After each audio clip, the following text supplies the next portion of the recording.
Hello everyone, welcome back to my channel. Today's topic is going to be on how to solve problems in relationships. Problems often arise between children and their parents, spouse, brothers and sisters, friends. And being human beings as we are imperfect in our making. That's how God created us. And that's why we constantly strive to be better, to be good, to be better people. That's why in an imperfection, problems are bound to arise because we are different in characters, attitude, way of life, tradition, culture. But we have to look for ways in which we can better solve these problems or handle these problems in order to cohabit with each other. Some of the ways in which I think some of these problems could be solved is by proper communication.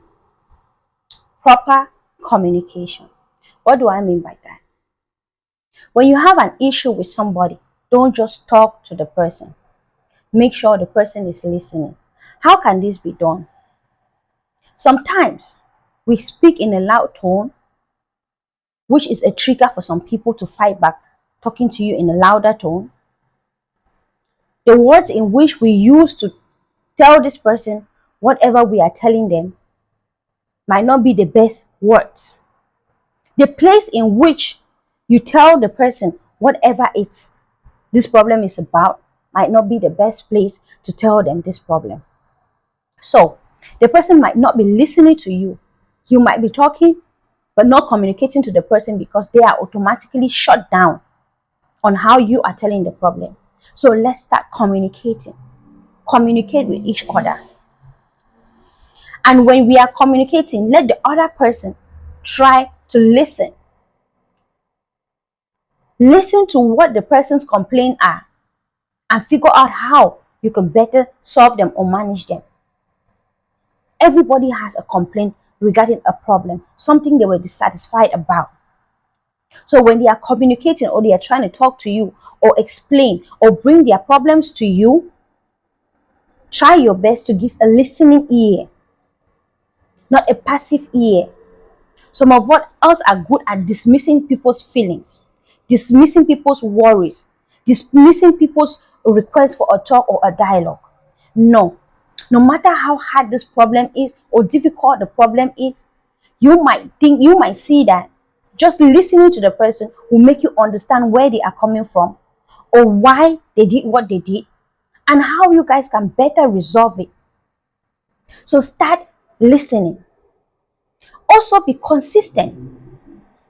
Our relationships, sometimes some of the problems arise because people are not consistent in what they say they are going to do towards each other. For example, if I upset someone and I promise that I'm not going to repeat that thing I did, I should be consistent in my words. When I say I'm not going to do it, let me not turn tomorrow and do the same thing that upset them. Let me keep my word. Respect them. Respect the fact that I said I'm not going to do that and not do it. It's going to help solve some of the problems that arise between us. Be fair in your doing.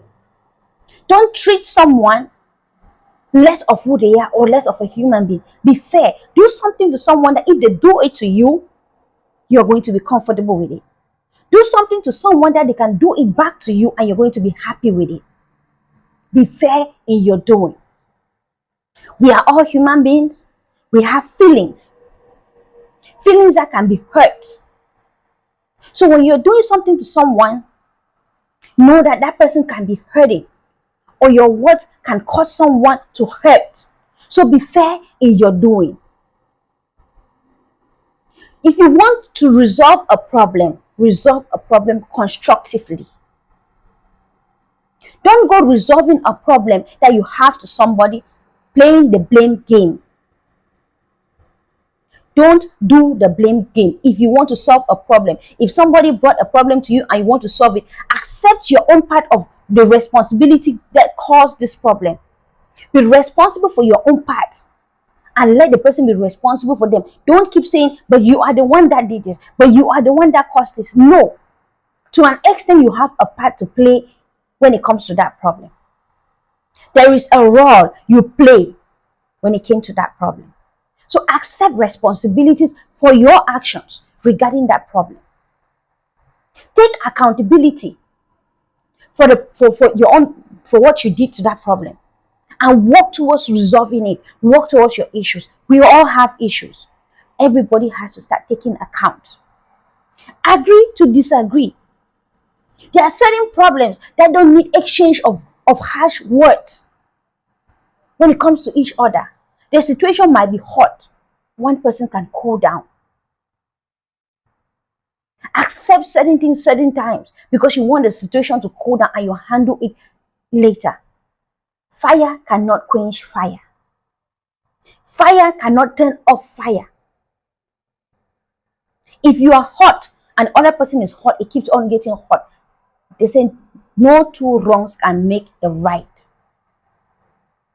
No two wrongs can make a right. So if the other person is wrong, you be right for purpose of peace. Don't be wrong because of the wrong.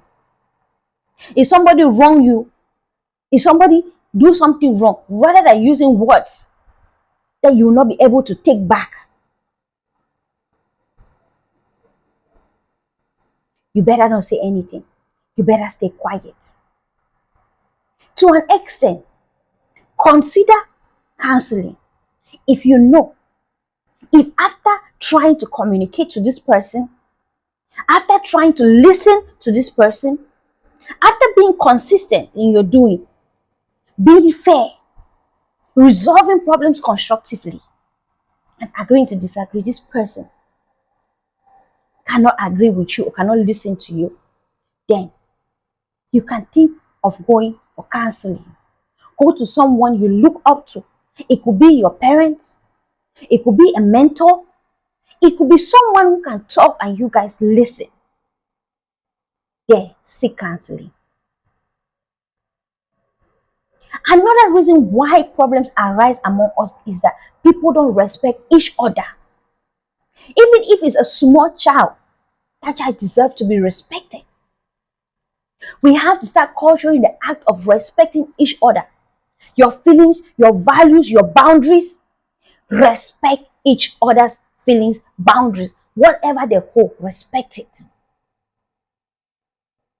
Stop overreacting to problems, to issues. When something is wrong, give an ear of reason to it without overreacting. Some people have overreacted. You see a mother overreact to something and does not look at what they are hitting the child with, and it caused a child probably a limb, a rib, a leg. Stop overreacting.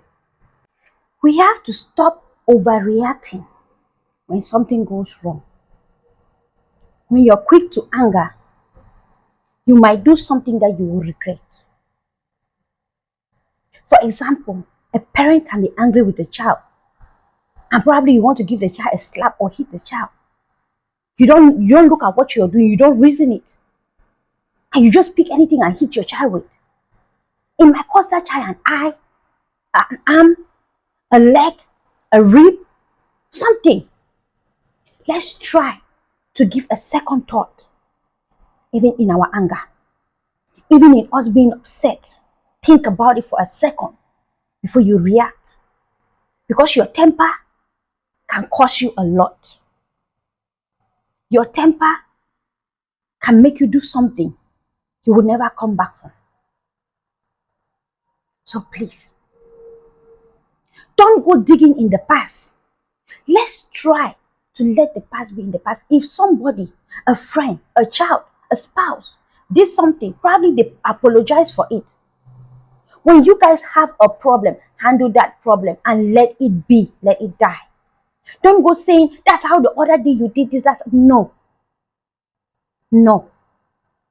No. We have to stop going in our past and digging things just because you want to hurt the other person. Just because you want to make it long. You want to make things difficult for the other person. Let the past stay buried in the past and you keep moving on. You will see that life is much easier for you. You are not holding grudges against the other person. Let's stop going in the past. We should start carrying on our own fair part of the work. If you are with somebody, you are living in a home with your parents, your spouse, your siblings, don't let them do all the work. Share in the workload that is at home, that is in that home, in that space, at that workplace. Share in it. It makes things easier for everybody. And we will all live in peace.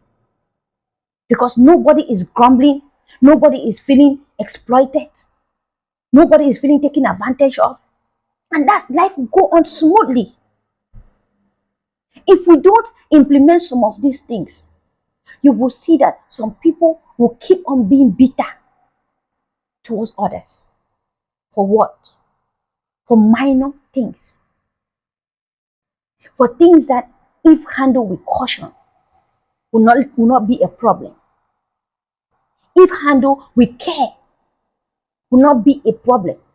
If we leave being our brother's keeper or our sister's keeper, or your neighbor's keeper, or your co-worker's keeper, or your son or daughter's keeper, or your parents' keeper, life will go on smoothly and peaceful. So my dear people, in as much as this we are in a cruel war, that everything seems to be difficult, let's try to create a conducive environment around us that people can live in peace, that people can cohabit in peace and harmony. Life is too short for you to live in a space filled with hatred, filled with problem. For you to be a problem person than a peaceful person. Life is too short. Life is too short for you not to be gaining love by hate. Please, while we are living it, while you are watching my videos, please like, comment, and subscribe to my channel so that when next I drop a juicy content, you will be the first to know. Thank you and stay blessed.